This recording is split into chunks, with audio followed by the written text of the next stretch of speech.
Hi guys, இன்னைக்கு நான் வந்து பொட்டேட்டோ ஃப்ரை பண்ண போறேன். இது நான் வந்து எப்பவும் பண்றது தான். இன்னைக்கு அந்த டிஷ் உங்களுக்கு கூட ஷேர் பண்றேன்.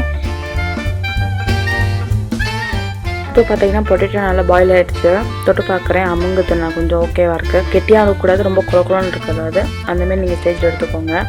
நான் 3 விசில் தான் வச்சிருக்கேன்.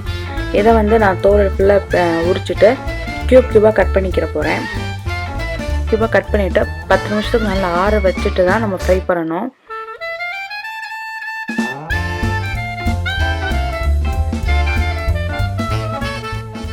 இப்போ பாத்தீங்கன்னா கட் பண்ண பொட்டேட்டோஸ் ஃபுல்லா ஃப்ரை பண்றேன்.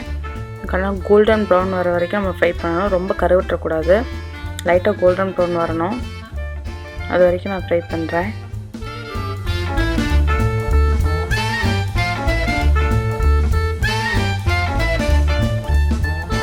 இப்போ பாத்தீங்கன்னா பொட்டேட்டோ வந்து கோல்டன் பிரவுன் கலருக்கு ஃப்ரை ஆயிடுச்சு. அதை நான் வந்து பவுல்ல ட்ரான்ஸ்ஃபர் பண்ணிக்கிறேன்.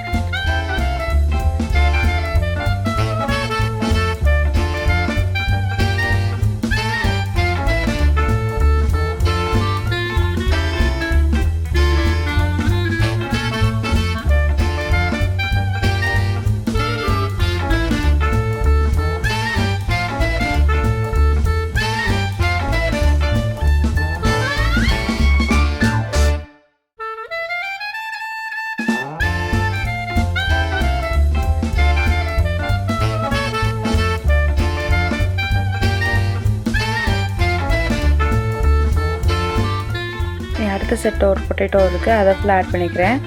இதுக்கு பார்த்தீங்கன்னா நான் வந்து பொட்டேட்டோ ஃப்ரைக்கு வெறும் பொட்டேட்டோ மட்டும் தான் இப்போ ஃப்ரை பண்ணுறேன். அதுக்கு ஒரு மைதா மாவோ கார்ன்ஃப்ளவர் எதுவும் ஆட் பண்ணல. பாயில் பண்ண பொட்டேட்டோவை வந்து நான் அப்படியே தான் ஃப்ரை பண்ணுறேன்.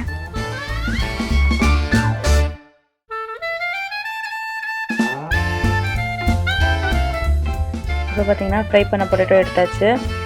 பக்கத்தில் வந்து இஞ்சி பூண்டு பேஸ்ட் ஆட் வச்சுருக்கேன்.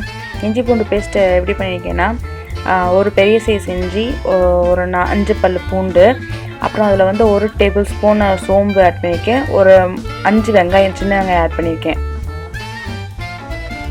பேனை கொஞ்சம் ஹீட் பண்ணிக்கிறேன். ஹீட் பண்ணிவிட்டு ஒரு 2 டேபிள் ஸ்பூன் இல்லை 3 டேபிள் ஸ்பூனுக்கு எண்ணெய் விட்டுக்கோங்க. எண்ணெய் ஆட் பண்ணிவிட்டு நம்ம அரைச்சி வச்ச இஞ்சி பூண்டு பேஸ்ட் இருக்குல்ல, அதை ஆட் பண்ணிக்கணும். அதை ஆட் பண்ணி அந்த ரா ஸ்மெல் போடுறது வரைக்கும் நல்லா ஃப்ரை பண்ணணும்.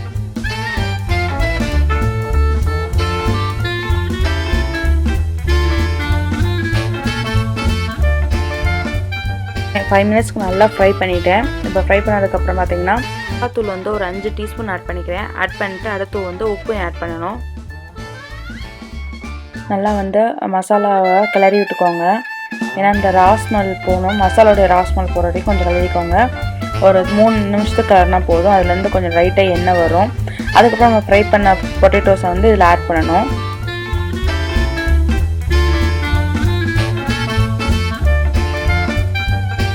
நல்லா ஃப்ரை ஆயிடுச்சு. இப்போ வந்து நான் பொட்டேட்டோவை ஆட் பண்ணுறேன்.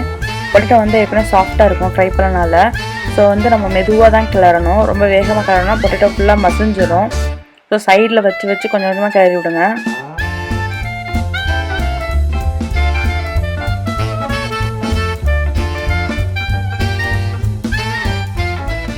மூணு நிமிஷத்துக்கு ஒரு வாட்டி லைட்டாக இப்படி கிளறி விடுங்க.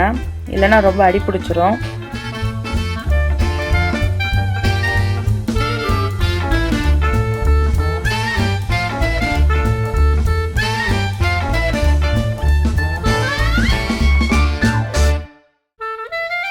அவ்வளோதாங்க, பொட்டேட்டோ வந்து ரெடி ஆயிடுச்சு. இப்போ பார்த்தீங்கன்னா அந்த மசாலா ஃபுல்லாக பொட்டேட்டோ நல்லா ஒட்டி இருக்கும். நம்ம கல்யாண வீட்டிலன்னு தருவாங்க அந்தமாரி இருக்கும் பொட்டேட்டோ. இப்போ பார்த்தீங்கன்னா இந்தமாரி குழந்தைங்களுக்கு பண்ணி கொடுத்தோம்னா நல்லா விரும்பி சாப்பிடுவாங்க. இந்த பொட்டேட்டோ ஃப்ரை வந்து லெமன் சாதம், தயிர் சாதம், அப்புறம் ரசம் இதுமாரி வச்சு சாப்பிட்டா சூப்பராக இருக்கும். நான் இன்றைக்கி லெமன் சாதம் பண்ணியிருக்கேன். ஆனால் அதுக்கு வச்சு சைட் டிஷ்ஷாக வச்சு சாப்பிட போகிறோம். இந்த வீடியோ உங்களுக்கு பிடிச்சிருந்துச்சுன்னா லைக் பண்ணுங்கள், ஷேர் பண்ணுங்கள். இந்த பொட்டேட்டோ ஃப்ரை உங்கள் வீட்லேயும் செஞ்சு பார்த்துட்டு எனக்கு எப்படி இருந்துச்சுன்னா கமெண்ட் பாக்ஸில் சொல்லுங்கள். மறக்காமல் இந்த சேனலுக்கு சப்ஸ்கிரைப் பண்ணுங்கள். பக்கத்தில் இருக்க பெல் பட்டனை